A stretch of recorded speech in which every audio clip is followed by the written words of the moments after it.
I had to go to medical school.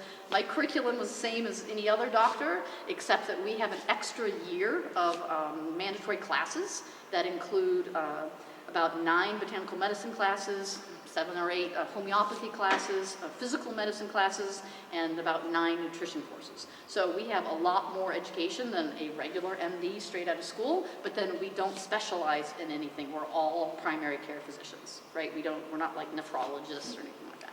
Okay, so here's the map of the United States and where we are licensed. And once again, I had already said that, 26 states and jurisdictions we are licensed in. Here's a blow up, so it's a little easier to see. Here we are. As you can see, advocacy initiatives ongoing. That would be me and a handful of 2 others, right? So there's about 3 of us. And we are trying to get us licensed, but it's gonna be a long road. But there are a lot of other states that are, and I have actually a paper on the table over there that is even updated from this one. Okay, so this is my disclaimer. I'm not a physician in this state. I'm an educator. There you go. Okay, so as a naturopathic doctor, we are trained completely different than medical doctors. We're trained to find the cause of the problem and correct that imbalance instead of suppress the symptom. So our last resort is drugs and surgery. We follow a therapeutic order where we start at the bottom and we try to remove the obstacles to cure. So if you have poisoning, mercury poisoning or something, no matter how much good food you eat, you're still going to have potentially your sickness because we haven't removed the obstacle to the cure, which is removing the mercury toxicity from your system. So we always start with removing the obstacles to the cure, and then we move up and make sure that your body has the cofactors it needs to rebalance on its own, and then we keep moving up the therapeutic order. I am board certified in minor surgery, so I also am board certified in pharmacology. So we do prescribe drugs when necessary. It's just things that we don't go there first. Let's just put it that way, right? If we can do something else. Okay, so now here we are at today's lecture. So I managed to do that in a few minutes. So today we're going to be talking about cognitive health. It's something that's becoming more and more important. And so I'm going to just give a few little facts. My lectures, if you come to them in the future, you're going to find I really like to get to the nitty-gritty of what can you do. So I don't focus a lot on pathology and, what causes the problem. Instead, I really like to focus on, okay, what can I do at home that's inexpensive and high yield that will help me, right, with whatever the topic of the presentation is, in this case, cognitive health. And you're going to find, if you go to my lectures also, there's a lot of overlap. I'm going to say a lot of the same things. Like a lot of you who've gone to my lectures will know that I bring up glycine practically at every single lecture. So just be ready for some overlap. Okay, so the brain, as we get older, it starts wasting away. We start shrinking. The volume shrinks, and we don't exactly know why. And so, there's lots of different changes in our cognitive health at different points in our life. As you see here, some things peak at like 46, right? Let's say, right over in here we have the verbal ability gets its best at what, 53, 46 to 53. But for the most part, most of our things start going downhill. And there's a lot of reasons for it, and we're going to talk a little bit about that. But here it is again, at age 40 to 50, 2% decrease in overall brain weight every decade. But the interesting thing is it's not just a... How old am I? I'm 90 years old. Give me a second here, hold on. What was life like when you were a little girl? I have a video that decided to start playing in the background on its own. Isn't that interesting? Computers are great, right? I forgot so much. I don't know why it's... Okay, all right, so let me go back. You're going to see this video, and it's absolutely amazing. I can't wait to show it to you. All right, but now we're going to go back to the slideshow. Okay, so the decrease in the weight of the brain and the volume of the brain is not evenly distributed. It actually affects our limbic system more than the other areas. So what does that mean? It basically means it's our parts of our brain that are related to memory that decrease in weight and volume more than the rest of the part of the brain, right? So that scientists believe and neuroscientists believe contributes to a lot of the cognitive decline that we see as we age. Okay, so, and here's some more just facts and figures just to get us, we all know a lot of that Alzheimer's disease is increasing. This is an interesting fact. let's see here, I saw that COVID, was it the other slide? Yeah, right here. This was interesting. COVID-19 contributed to a 17% increase in Alzheimer's and dementia death. That's a little scary. So I don't know about you, but I think I've had COVID twice. So like, you know, we all have, many of us have had it, and it's going to affect our brains if we are not careful and take some preventative measures to counterbalance some of these environmental things that we are all exposed to. Here's some other things. These are associations. So this was a huge study, and the study was called Summary of the Evidence on Modifiable Risk Factors for Cognitive Decline in Dementia, a Population-Based Perspective. That's a long title for the study. I have a link at the bottom, so when I send it, you'll see the link. It's not visible here, but if you want to read the study, you can. But this summarizes a huge study with an enormous population, and basically it's showing the association. So what increases your risk of dementia? And the bigger arrows, the strong evidence, are the big ones. So these are the biggest things, these 5 that have been associated with dementia and cognitive decline. And then what are the things that decrease your risk? Well, the biggest one is years of formal education. That they're not saying that that causes or prevents it, they're saying it's associated, right? And that's an interesting one, because to me that shows that using your mind as much as possible in new ways probably is a contributing huge factor. Also, physical activity, diet, and cognitive training. But we're going to talk about a lot of other interesting things that probably, hopefully, it'll be new to you. Okay, so I have distilled the whole, like, you know, all the causes of dementia really in cognitive, and the things that contribute to declining cognitive health, to 2 main categories, which I've underlined up here. First, inflammation, which I also, in that category, I lump in oxidative damage, and then declining and changing blood circulation in the brain. Those are the 2 things that reduce our cognitive health as we age. Now, many things contribute to each of these. So what causes inflammation and oxidative damage is all of this right here, okay? And we're going to go into each of these in quite a bit of depth. Okay, so let's talk about circulation first. So this is an interesting image, which what you're really learning here is that from A to F, you're seeing different views of how the blood stops circulating in those areas. And that doesn't mean a whole lot. It's an interesting fact, but what you're seeing is specific areas of the brain, you know, will start losing blood flow more than others. So it's not just that you're losing circulation, you're using circulation in specific areas of the brain. And they've shown that in population-based studies. So it's sort of interesting. So what can we do to increase our circulation? So now we're getting into a little bit of the nitty-gritty of like, what can you do? And I'm going to tell you a little anecdote. When I was doing a preceptorship with a doctor in Oregon, I was sitting in the office with a wife of an elderly man, and so the doctor said, why don't you ask her questions? And so I did. I started asking questions. Well, why are you here? Why is your husband here? And he was there to get intravenous EDTA chelation. And so I'm like, why are you here for that? Like, what made you want to do this? Well, apparently her husband had dementia, and she said to me, and I'm quoting her, I'll never forget this, it really made an impression on me. I lost him. I lost my husband. You know, he was gone mentally. Like, his dementia was so bad he didn't even know who I was.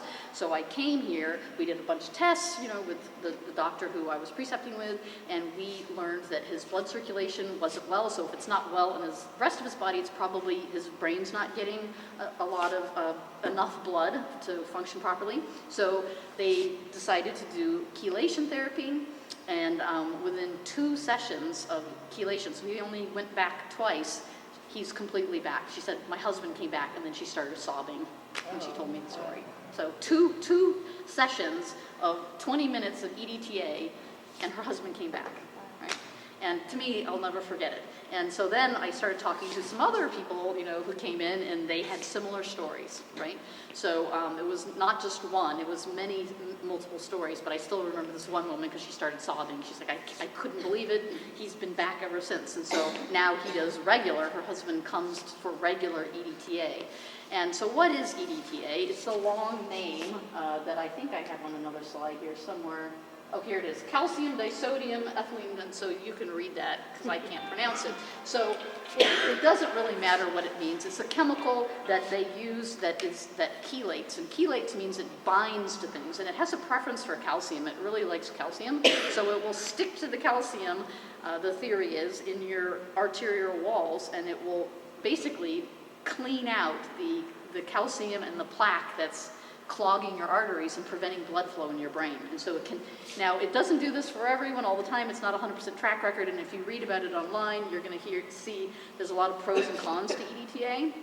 And so I would caution you to really investigate this closely with your doctor if you want to consider doing it. It also binds to heavy metals, and so what happens is, let's say you were someone who made hats or something, when you had a lot of poison that you were exposed to in your career, in your lifetime, and now you're an elder person and you want to do EDTA, it will mobilize those toxins right away. It will pull the toxins out of your adipose tissue and mobilize them, and then they're floating around in your bloodstream, and you need to be able to excrete them fast enough. And if you don't, then it's going to find other fatty tissue to try to live in, right? So let's say you had it in your visceral fat was all your toxins, because our toxins like to hang out in our fat. So now you've taken EDTA, all those toxins are out of your fat and in your bloodstream. The next place they like to go is the fat in your brain, because your brain is mostly fat. And so it can worsen dementia if you do EDTA wrong, right? So I will caution you, you need to go to a specialist. If you're gonna even consider this, you need to go to someone who's been doing it for decades, who knows what they're doing, who does it very slowly and not too fast, and those kinds of things. But I thought it was worth mentioning because I saw myself with my own experience how amazing people have come back to life after doing EDTA. But there's pros and cons, so I'll say that. Okay, so here's a study that talks about chelation therapy in the treatment of neurodegenerative diseases.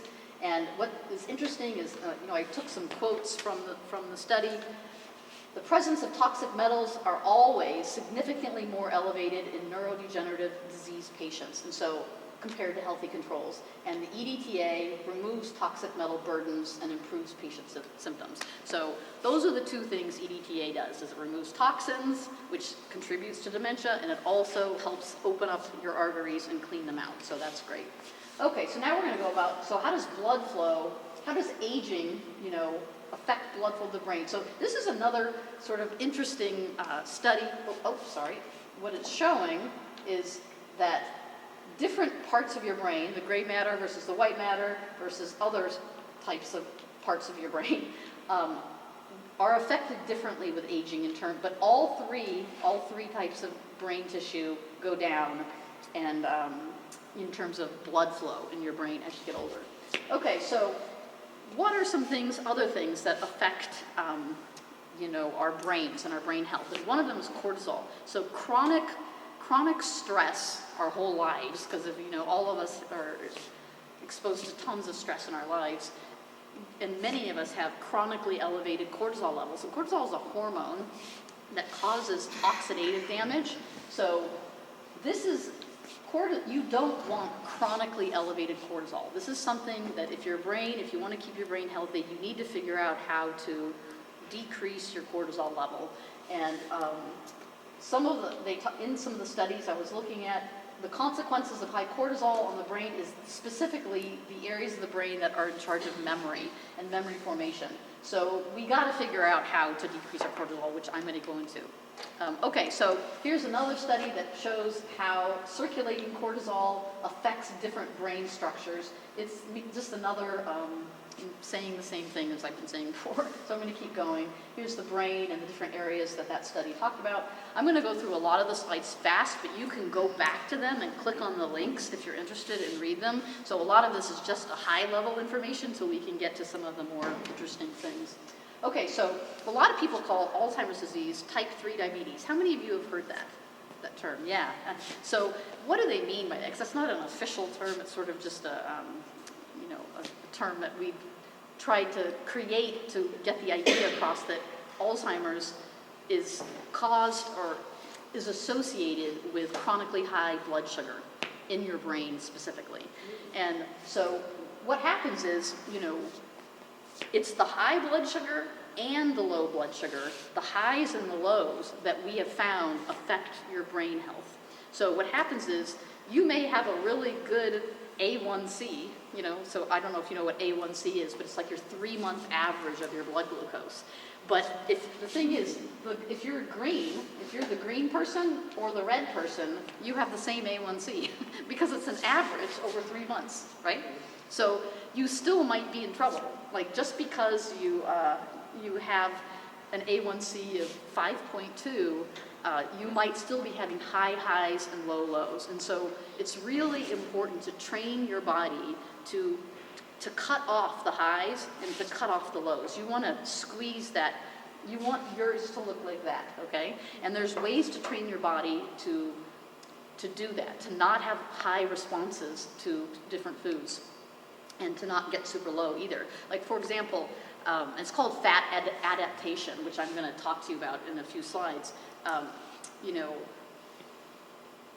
I'll go through it a little bit later, but right here, how many of you know what your fasting blood glucose is? If you've gotten, great, excellent. And so you can test this at home, and if you don't have a blood glucometer, I feel like every child should be issued a blood glucometer, just because it's so important to understand your blood sugar for your overall health for your whole life.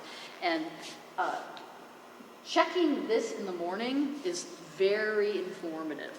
And so if you're over 100, first thing when you get up, now a lot of people will get up in the morning and then they'll go to the phlebotomist and then they get their blood work done, and it's an hour, could be an hour and a half after they've woken up, before they've had the blood removed for the test. And that's not an accurate number. If you want a really accurate number, you need to have your own blood glucometer at home. And when you roll out of bed, before you've even stood up, right, you're just sitting on the edge of your bed, half asleep, that's when you need to take your blood glucose measurement. Because what happens is, what helps us wake up and start our day is cortisol. So our cortisol naturally spikes early in the morning, and that spike increases your blood glucose. And so you could have a false high. Okay? So if in other words, if you go to the phlebotomist and they take your blood an hour or even 40 minutes after you've awoken, that hot, whatever your number is on your labs, could be too high. So to get an accurate number, get your own blood glucometer and test your blood glucose first thing upon rising. And then I would do this. I would get a log and figure out what it is after eating and 2 to 3 hours after eating. This will give you a very good feel for how high and how low your response is to your food. And then you'll know if you need to do something about it. Okay, so here's A1C once again. How many of you know your A1C? Excellent. Okay, well, it's something I recommend everyone do. Everyone should know what their A1C is. To me, that's a more powerful number in many ways than your fasting blood glucose, because it's something that it's your blood glucose that's averaged over a 3-month period. And you're like, well, how can they get an average over 3 months? And it's because the average life of a red blood cell is 3 months. And so your red blood cells are all replaced every 3 months. And the sugar in your bloodstream sticks to those red blood cells. So we used to say to our patients at the clinic in Washington, basically your A1C is how frosted your flakes are. You know your frosted flakes in your cereal bowl? How frosted are your flakes, okay? That's what the A1C, and the flakes represent your red blood cells. So it's a 3-month average.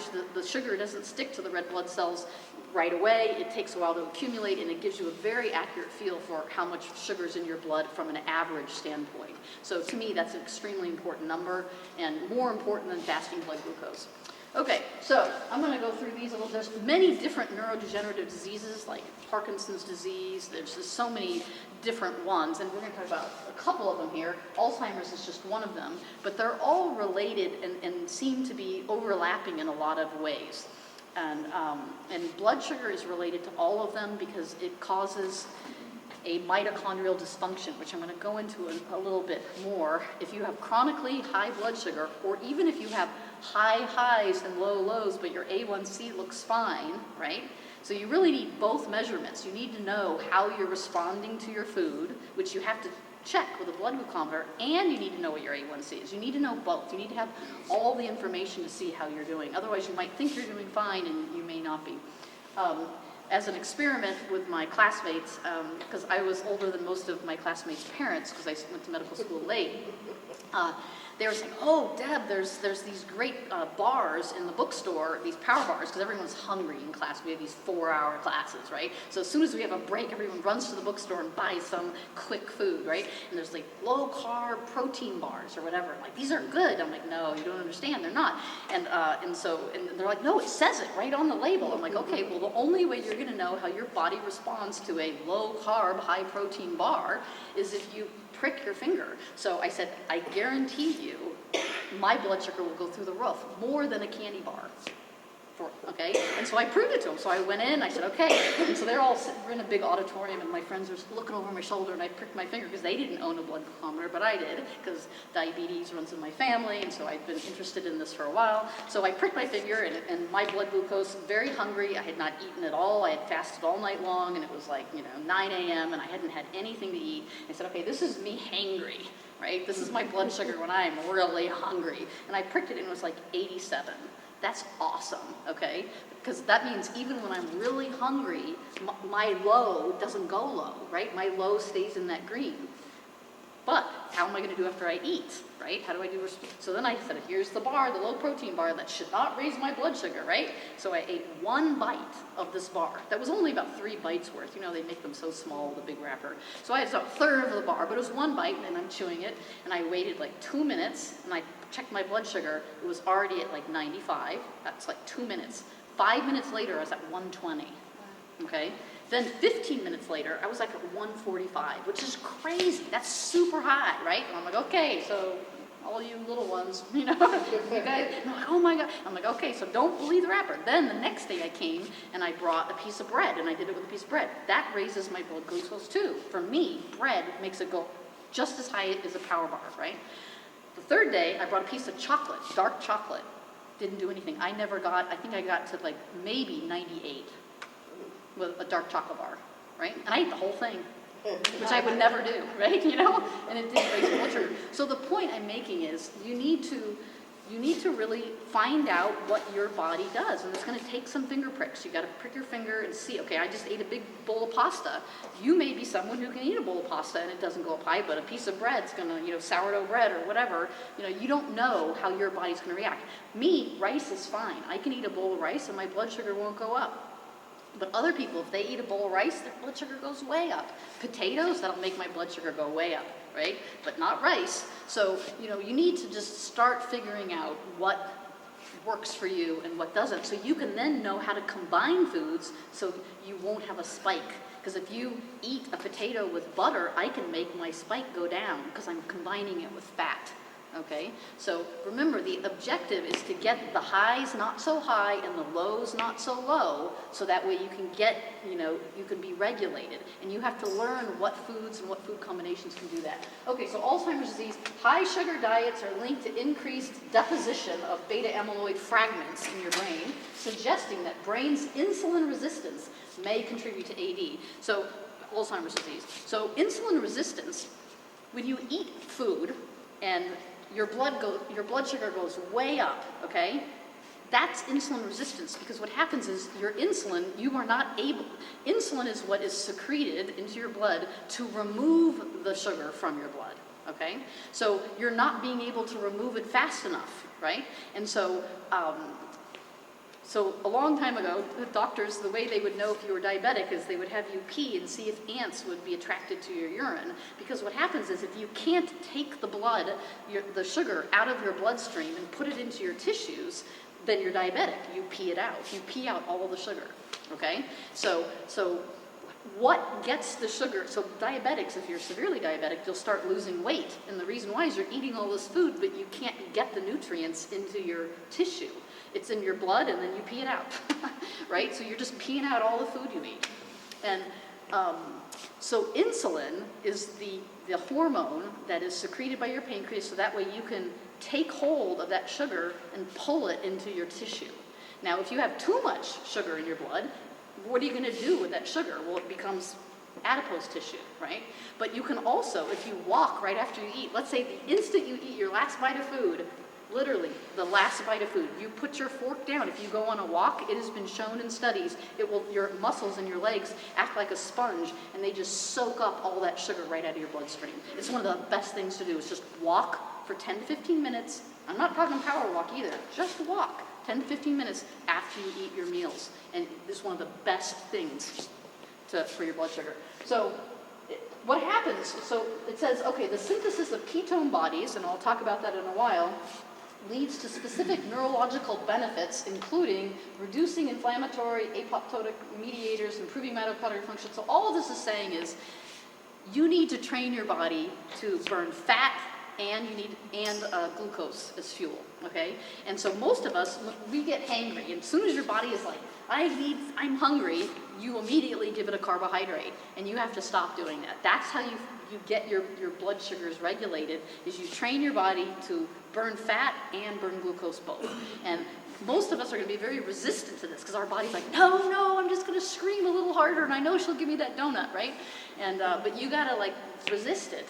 And eventually, it gets easier to flip that physiological switch over so you can burn fat. But it could take a while. Like, my mom was diagnosed pre-diabetic, and now she's not. But it took a good year to 2 years for us to train her metabolism to not be so sensitive to food, right? So now she can eat foods that she couldn't eat before, but she still has to be careful. Does that make sense? But you have to train your body to burn fat. Okay, so what supports cognitive health? Well, there's a ton of things. These three are the ones I'm going to talk about, but I have so many more, and I'm going too slow already, I can tell. But they've proven in studies that physical activity combined with a mental activity, a skill, actually is the most beneficial. So it sounds ridiculous, but let's say you're learning a new language, you're learning Spanish or something while you're going on a walk. Believe it or not, somehow combining a physical activity with a skill that you're learning that's new helps your brain stay. It's better than just doing a crossword puzzle because you've done a crossword puzzle all the time. They're finding that if you've done crossword puzzles for 20 years, they're not as helpful, right? You need to actually be doing something that you don't know how to do, right? Like learning to play the piano or learning to play a new instrument, right? It has to be something that's hard to learn because you don't know how to do it. And so we all should be, like, maybe you've never watercolored, do some watercolor painting, Don't worry about feeling like a fool. It's the process of doing a new skill. Now, watercolor, it's hard to be doing jumping jacks at the same time, so I don't know how you do that. But, the idea is if you can combine a physical activity with like riding a unicycle would be perfect, right? Because that's something new, although when we're older, we could get hurt. So you got to be careful. Use your, judgment. Okay, so then we have brain stimulation. These ones I'm excited to talk about today, music and light therapy, and then decreasing inflammation. So we're going to talk about all of these. Okay, so our brain has evolved, and I mentioned this already, to be in feast or famine. And we really have evolved that way because we didn't always have food all the time. So you might have you find the honey, you eat all the honey, that's a whole bunch of glucose, and then the next 2 weeks all you have is meat, right? So our bodies had to learn how to be physiologically flexible and use whatever we had as fuel. Like whatever was available had to be used as fuel. And we haven't, as a species, really had carbohydrates plentiful in our diets as we do now. Nowadays, breakfast, lunch, and dinner, we eat carbohydrates, and we have to be careful with that. So our brain is one of the few tissues, one of the few organ systems in our body that can actually use two different fuels. We can run on glucose, and we can run on ketones, or ketone bodies. And that's a little bit unusual. Our liver can too, but our brain is interesting in that it can use this whole separate fuel. So you can fast for 20 days, right? And you're not going to die if you have water. You can fast properly, you will start burning ketones for fuel, and the ketones will come from your adipose tissue. And most of us have, if you have even 9% body fat, which is very low, like a triathlete, you will have enough to be able to fast for 20 days, because we have the calories that come from our adipose tissue is 7 times what comes from a glucose molecule. So it's 7 times more energy. So we got a lot, even a little bit of fat here is enough to last you a long time, but you have to train your body to access it, right? And if you only eat carbohydrates every single meal and every single day, it's like the switch has been corroded in one direction and it doesn't want to flip over to burning fat, right? So, okay, so the ketone bodies, these are the 3 ketone bodies right here. So these fancy names right here, and it doesn't really matter, in my opinion, like for you to know what those names are, but it's an alternative energy source, and it's actually, the brain, everyone says the brain prefers glucose, but it's not true. The brain actually prefers ketones, it prefers fat. It's just, it takes a while to, it's much more efficient, the brain is more efficient using ketones. And people who have Alzheimer's disease, if you can get them on a ketogenic diet, a safe one, they will come back to you. It's totally crazy because the brain starts using a different fuel, not glucose, and for some reason that different fuel, what we don't completely understand, and I have a video to show you that talks about a doctor who started treating her husband who had early onset Alzheimer's, and the video is just astonishing. So these are the ketone bodies right here, and it's interesting that immediately after a child is born, the newborn prefers ketone bodies instead of glucose, which means mother's milk has almost all fat, and it's fat and ketone bodies to provide for the infant until they are ready to start using the glucose. And then, so it's much more energy efficient than glucose right here, and this is the most abundant one. And it's hard to get into ketosis, like a nutritional ketosis. I've done it several times to try to experiment on myself, and it works. I will say that the biggest thing, and I don't like not eating. I'm not a big proponent of fasting. I could barely do 3 days, and I'm like, I'm going to die. I felt like I'm so hungry, right? But I did lose a lot of weight doing my fasting. But there's one thing, the fast that I did the longest was like 3.5 days, and I checked my ketones in my blood and in my breath and in my urine. I was checking it 3 ways because I was an engineer at the time, and I graphed it all out. And the thing that I felt, like, how did I feel when I was in ketosis?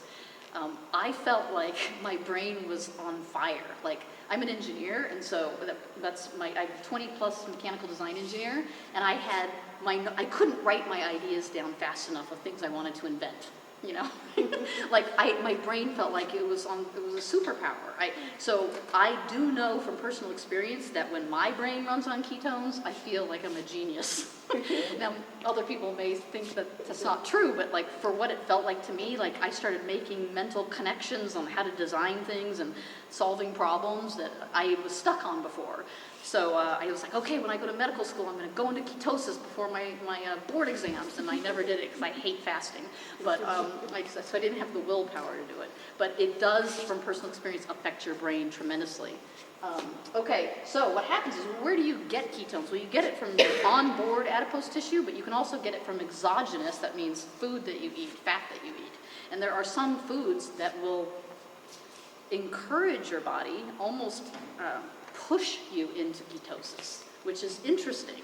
So you can cheat a little bit, and it's by giving your body fats to eat when you're fasting. So every morning you have fasted all night long. You have not eaten anything all night long. That's why we call our first meal breakfast, because we're breaking the fast of the night. And if you give your body fat to eat first thing, you will push yourself into ketosis, and it's very good for your brain, extremely healthy for your brain. Okay, so this is what happens. This is ketoacidosis. I don't know if people are like, oh, being in ketosis is a bad thing. There's a huge difference between ketoacidosis and nutritional ketosis, and so this is just a little summary. You can read the link on the bottom, a lot more about it, but ketoacidosis is when, remember I told you diabetics, they can't get the sugar out of their blood because the insulin they're resistant to the insulin. The insulin can't take the sugar out of the blood. So what happens is they start losing weight, and then their brain is screaming for fuel, and then what happens is they start burning ketones for fuel, and it gets out of control, and that causes diabetic ketoacidosis. And it's a little bit different than the nutritional ketosis. Okay, so fatty acids are the building blocks for ketones. This is how you get your ketones. And so one of the things you're going to see in some of the slides in the future here that I'm going to be getting to is medium chain triglycerides. That's the key to what you should be eating in the morning to support your brain health and to lose weight. Okay? And so what are medium chain triglycerides? In our diet, most of the triglycerides, or the fats that we eat, are long chain.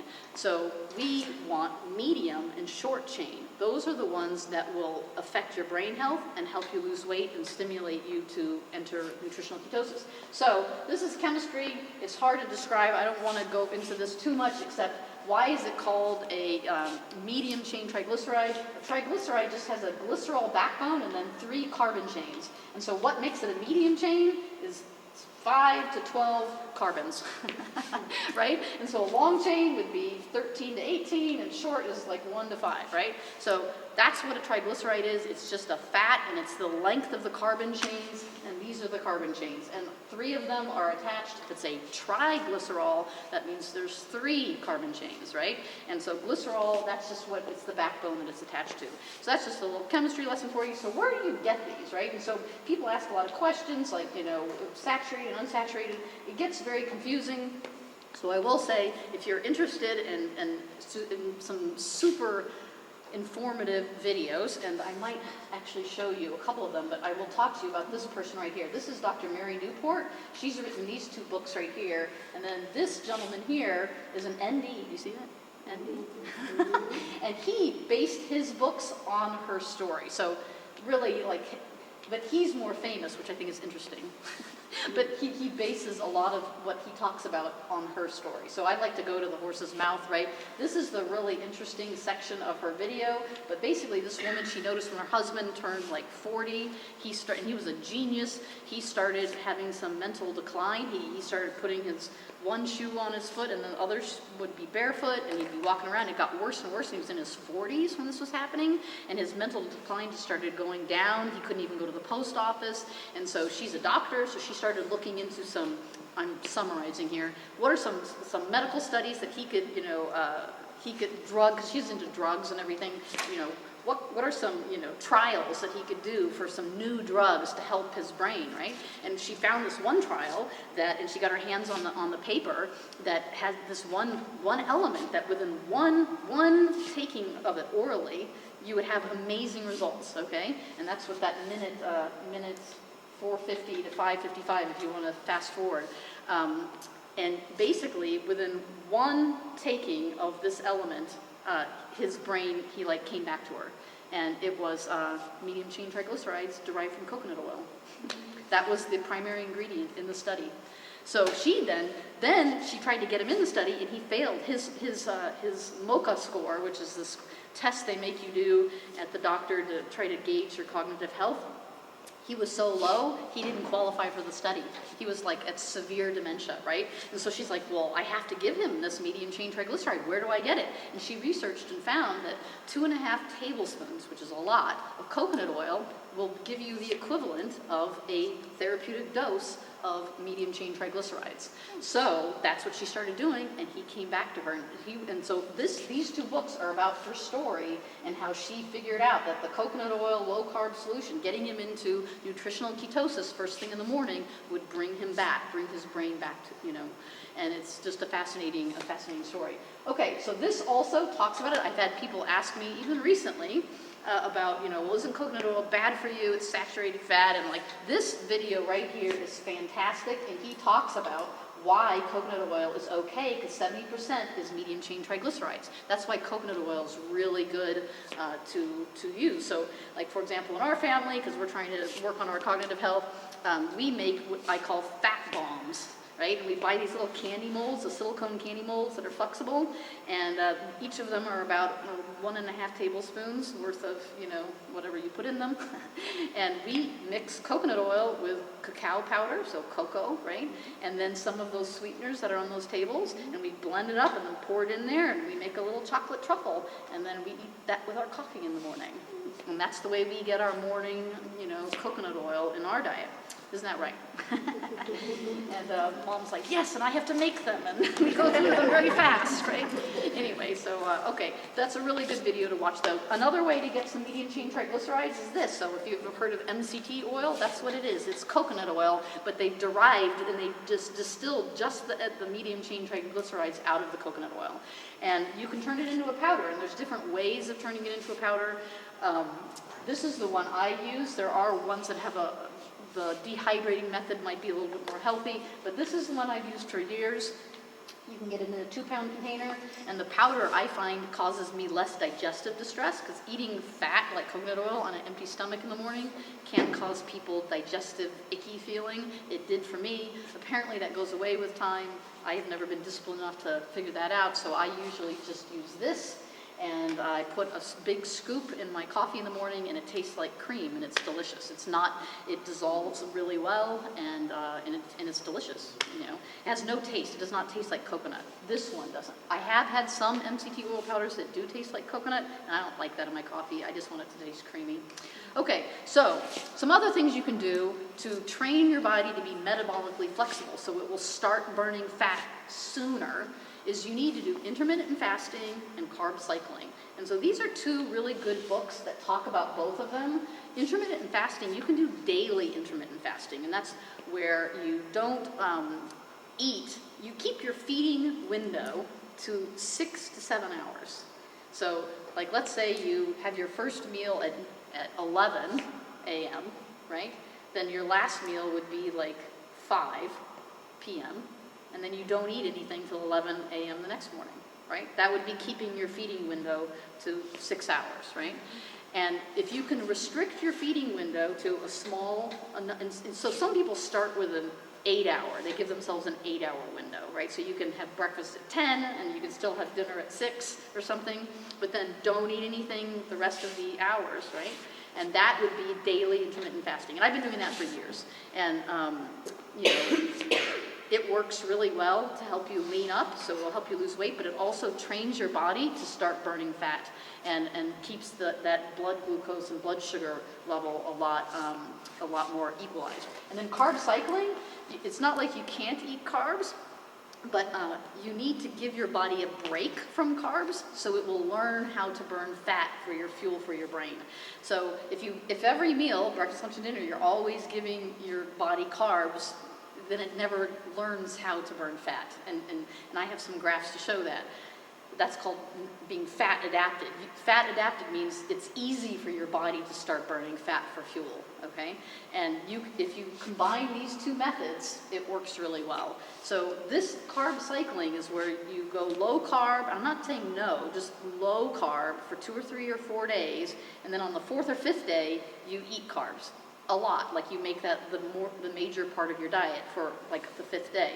And then you do it again. You have 2 or 3 days where you're low carb, and then the 5th day or 4th day, you do a high carb. And that forces your body to not feel like it's in starvation mode. Does that make sense? And so it knows that, you know, it doesn't know if it's going to have carbs or not, and it learns how to just be flexible and go back and forth. Okay, so here's the science of fat adaptation. And so these are all graphs that are hard to understand, so I'm going to try to distill it down to the essence. But this would be me, and this would be someone who has not become fat adapted. So this is a low carb diet. That's what I try to do. And this is a high carb diet, okay? And if you look, after 180 minutes of exercise, this is the percentage of what that person is using as fuel to fuel their activity, right? So let's say if you have 2 people on a treadmill, and they're both running equally hard, and they have a VO2 max thing on they're measuring everything the person is exhaling. And you can tell by the exhale of the breath what fuel the person is burning. If they're burning fat or if they're burning glucose, you can tell by what's in their exhale, okay? So they get them on a treadmill and they get them running. And they get a lot of marathon runners in the past used to tape on their arm goo. Have you heard of that, goo? It's basically like these flavored glucose. It's like eating Karo syrup. right? It's just, it has a raspberry flavor or chocolate flavor. And they would, every like 20 minutes, or they would take one and squirt it in their mouth, because the prevailing theory back 10 or 20 years ago was that you had to keep fueling your body with glucose to make it through the marathon. Well, that would be a high-carb diet, okay? And that person would not be fat adapted, because if they don't keep fueling their body, they'll do what's called bonking. And when you bonk, you can't finish the race because you don't have the energy. Like, you'll just fall over, right? Because you're not fat adapted. Your body doesn't know how to flip over and start burning fat for fuel. Okay, so a person like me over here, like, I start burning fat right away, the whole time, right? So it seems not fair. Like, we're doing equal effort, but I'll be burning fat and this person won't be burning fat, right? And it's because I trained my body to burn fat. And so I was training for a Race Across America a while back, about 8 years ago or so, 7 or 8, man, time flies.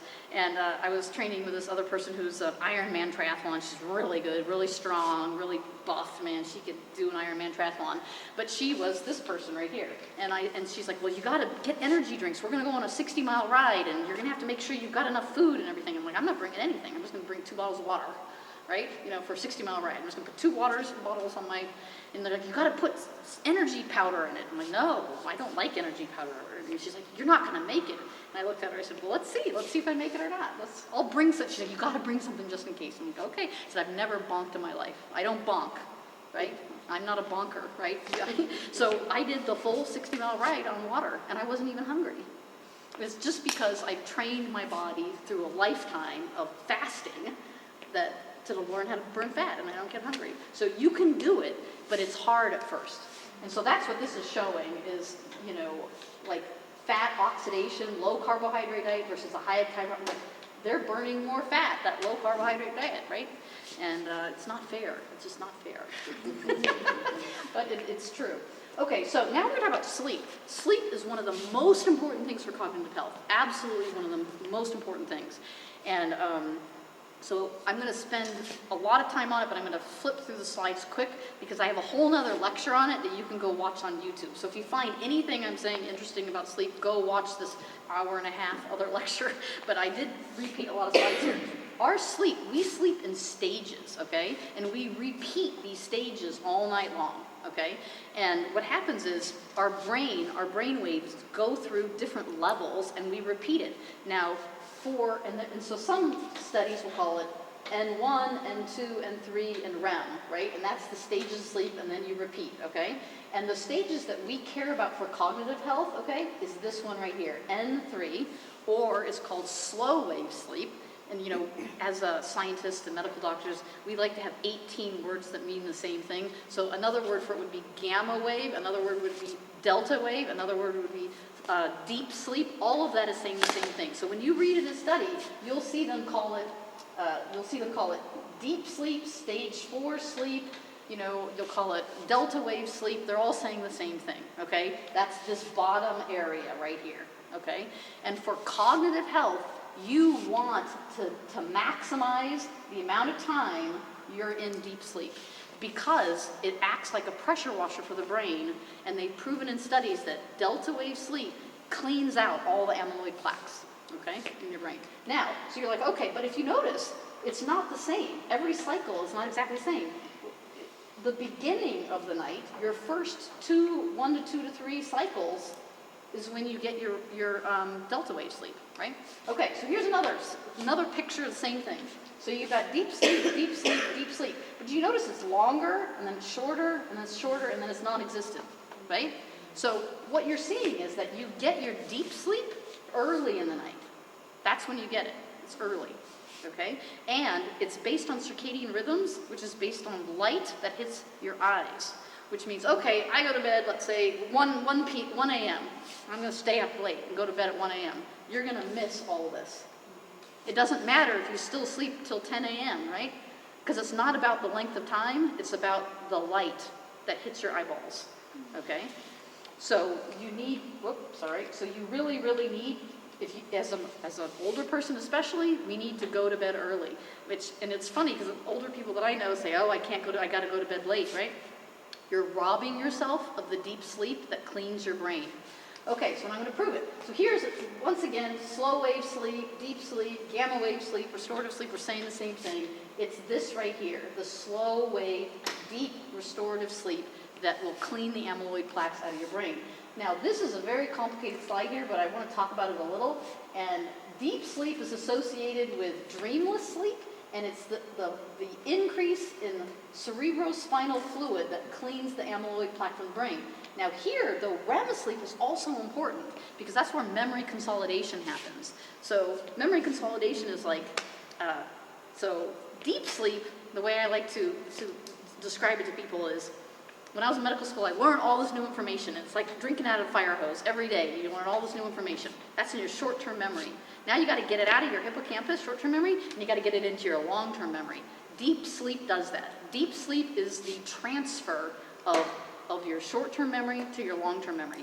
And it has sleep spindles. See this right here, this little sleep spindle? So if you had a brainwave sensor on me, it would be this drone.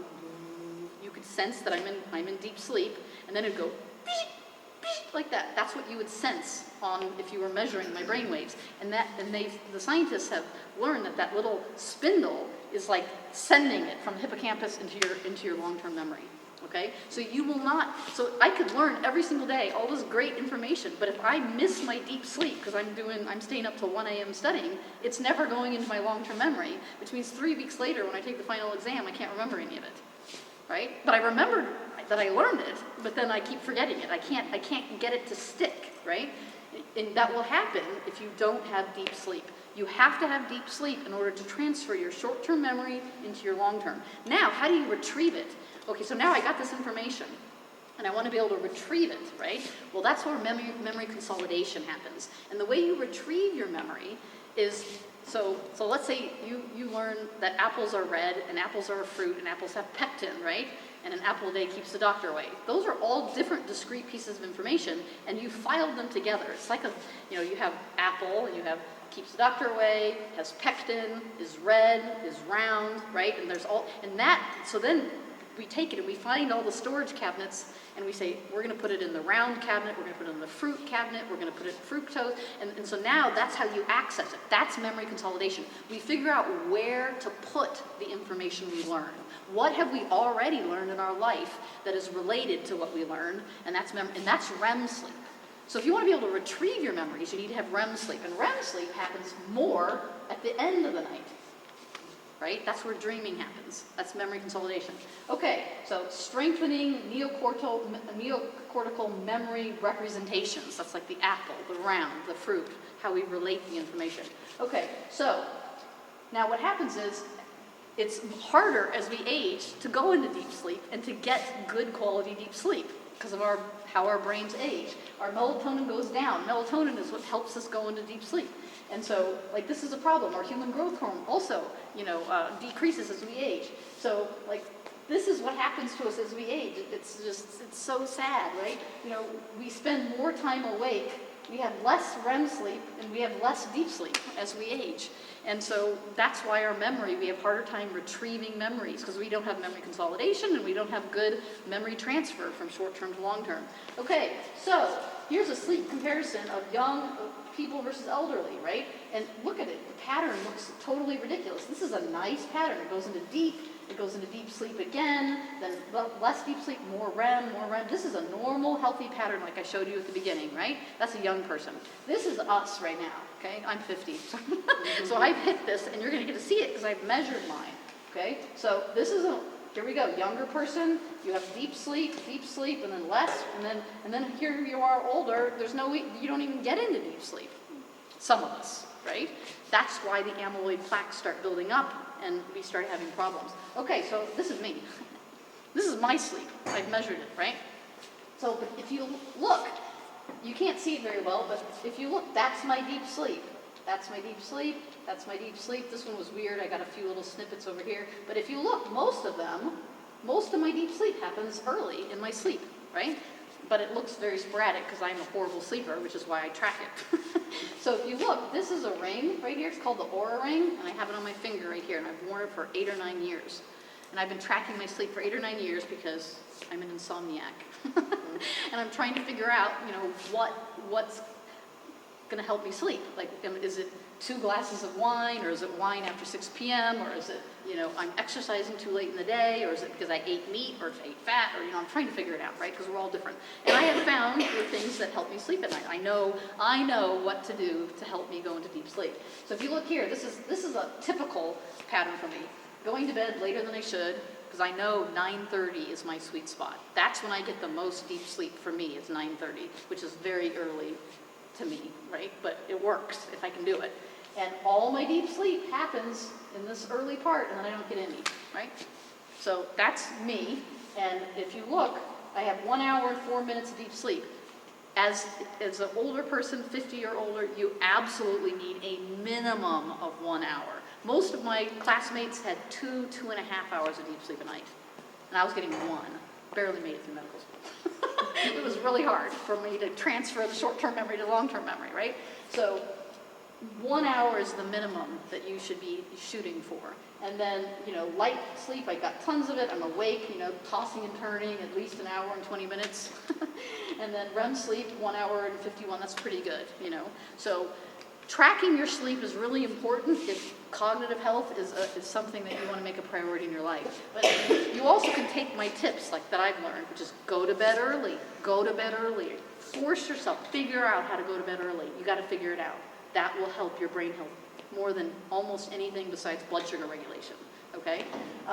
Pressure, the brain may clean out Alzheimer's plaques during sleep, right? And it's all deep sleep. It's the delta wave sleep that cleans your brain. Okay, and these are studies, and so this is a link I included that explains how. Some people are like, well, how? And it explains exactly what's going on in the brain during deep sleep that causes the cleaning to happen, okay? And so I'm not going to go into it a whole bunch. This also talks about sleep pressure right here, like what makes us feel sleepy. And it's an adenosine buildup, and it has to do with number of hours you're awake and all kinds of things. But, one way to reset it, if you're like sometimes I'll be up till 3 in the morning, I just can't go to sleep. Some people say, sleep specialists say, you should reset yourself and force yourself to stay awake all night. If you're up till 3, stay awake. Stay awake. Do not go back to, don't try to sleep. And then your adenosine will keep building up. So then by the time 9 or 10 p.m. comes, you're going to barely be able to keep your eyes open. You'll go to bed early at 10 p.m. and then that resets your whole sleep cycle, and it'll break your insomnia. I've had to do that a few times. Also, pay attention to your caffeine consumption, because the half-life is 5 hours, and if you have your first cup at 8 and your second cup at 10 and your next at noon, you're going to have caffeine in your system. It's going to be till 3 a.m. before your body has less than 100 milligrams, which is going to let you sleep, right? So be careful with your caffeine consumption. It may be affecting you more than you realize, right? Okay, so human longevity is associated with regular sleep patterns, and I'm already gone too far, so I'm going to try to just go really quick because we're already at our hour. But this shows right here the impact of glycine. So I have glycine on the table over here in a tub, and it will help you go into delta wave sleep sooner, and it helps you stay there longer.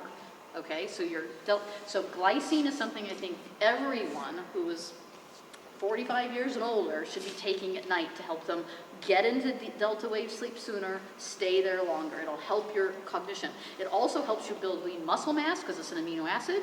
And for men, it helps reduce urinary frequency at night. It's one of the few things that helps reduce urinary frequency at night, which also helps your sleep because you're not getting up and down all night to go pee all the time, right? So 3 huge reasons, at least for men, and for women, we want lean muscle mass too because it's hard to keep it as we get older. So sleep, glycine, where does it come from? Well, it comes from Tub. You can buy it from Nutricost. It's just an amino acid. It's in a lot of bodybuilder formulas because it's a protein. What is glycine?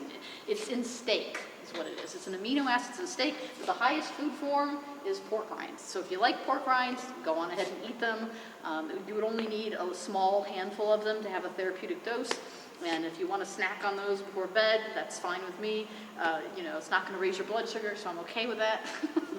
And they're crunchy, so if you like them, just get a good quality. This is a really good quality right here, this brand Epic. Okay. Okay, so a good habit to get into is put some glycine in some chamomile tea or whatever tea you drink before you go to bed, and it'll help you. It's a good thing to go into. Another thing is microbiome. Your gut health is related to your brain health. So a diverse microbiome is very important. Fermented foods. So I'm just going to go through these. There are so many fermented foods. Figure out a fermented food that you like and eat it, okay? Because it will help you create a diverse microbiome, which will help your cognitive health. And this is one of my favorite misos. I've got 3 of them on the table over there. It's absolutely delicious. And you can just put it in water. It's like a savory drink that I just think is delicious. Here's some more. So tons of fermented foods. Start exploring. Figure out something you like. Inflammation. You got to lower your inflammation. Here's different ways to lower your inflammation or things that cause inflammation. Here's some ways to reduce your inflammation. I have all these sugars on the table here. These are sugar substitutes. So look into and experiment with things that are sweet that you like, so you don't feel like you have to eat sugar all the time. Ribose will rebuild damaged cardiac muscle. Really good for your heart. I absolutely love. So ribose and glycine are the best. Those are the 2 that I love. But I also eat this one. It doesn't have a lot of health benefits, but it doesn't raise my blood sugar. Okay, so I have some drink alternatives. I really believe in this one. I have 3 of them on the table for you to try. It's a herbal tincture that tastes like cola, and you won't believe me. How many of you tried it? So what do you guys think? Does it taste like, it's amazing. It's that it's herbs and there's no sugar in it.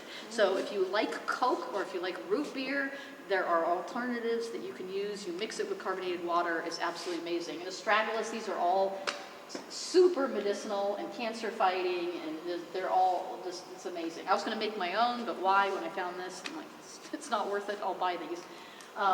So I have 7 different flavors that Jing sells. I have all their flavors. I only brought 3, but they're all good, although my mom does not like the green one. That's the ginger lime or something. Okay, so these are some supplements that I included here. You guys can read about them because I'm going to send anybody who wants this presentation, I will email it to you because there's too much for me to go through right now. I do not believe you can supplement your brain away from Alzheimer's. It's blood sugar regulation, and it's sleep, and it's exercise. Those are like the ways to keep your brain healthy. But these supplements have been shown to do amazing things, okay?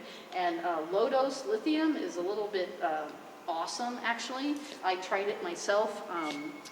Because it just is so good for your brain, and I have a whole book on it over there. Something to look into.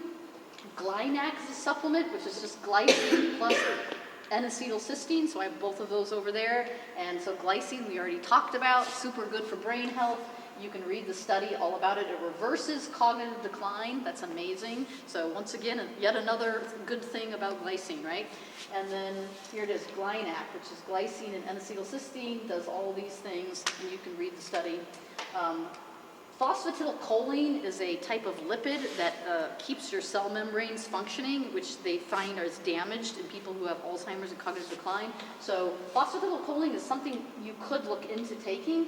I know that I took it every single day while I was in medical school because I read about how good it is to help cognitive functioning, and I needed all the help I could get through medical school.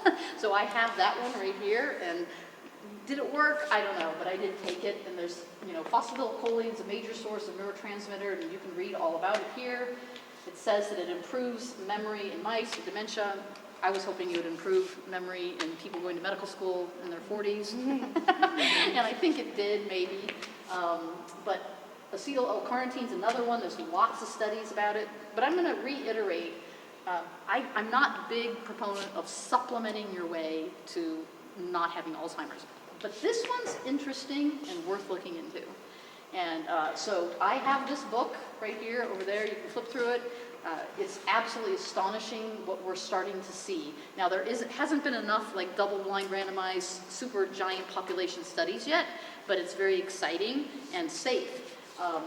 Low-dose lithium is around here. The ones that we were using in the studies is just 5 milligrams. So 5 milligrams is like nothing. It's very, very low. We're talking like right around in here, low-dose supplementation, which is way far away from what people use for like bipolar disorder. This is like what's in some people's water supplies in this country, like in Ashland, Oregon. You know, they have lithium hot springs, and their water supply has lithium in it. And they found that it lowers suicide ideation, and it helps with depression and anxiety. And that's why I was taking it in medical school, because I was very stressed out because my house burned down and I got beat up and all kinds of stuff. I had a lot of horrible things happen to me, and I was still trying to get through school. And so I took lithium, and I'm convinced that it helped regulate my mood considerably. But it's also been shown to be an Alzheimer's miracle. So worth looking into. You can read about it right here. But my recommendation would be 5 milligrams of lithium orotate. There's citrate, there's aspartate, there's all these different ones, but orotate's the one that is the safest. And I have 3 of them over here that you can look at and I can talk to you about. And so here's some studies that talks about it. Now, botanical medicine, here I am a naturopath, and I didn't even talk about all the herbs, but this is an excerpt taken from this book right here, which let's see, I haven't even got to music therapy. You're going to have to read this on your own, because I've been going too far. This is an absolutely spectacular, like, will give you chill bumps watching this documentary. And this is the link to it, and it shows that music, if you listen to music of when you were in your youth, it literally starts making your neurons fire again that have turned off, and it will bring people back to life who have dementia. And it's a spectacular documentary that is just amazing. So, and there's lots of different videos on it, on the effect of music therapy, on cognitive functioning. We ran out of time. Oh, and I had one other thing. This is flashing light. I was going to show it to you, so I'm going to do a demo right now. So, remember I told you that delta wave sleep clears the amyloid plaques in your brain?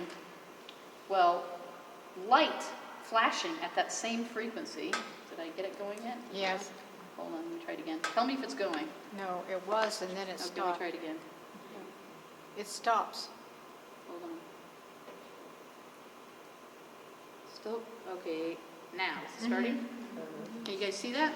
You can get an app for free called Strobe, and there have been studies, and you can watch a whole TED Talk, that when a light flashing at 40 hertz promotes gamma wave brain activity. And we all know that gamma wave, because you listen to me, is the same as delta wave, which is the same as slow wave sleep, which is what we want for deep restorative sleep, because it cleans the amyloid plaques out of our brain.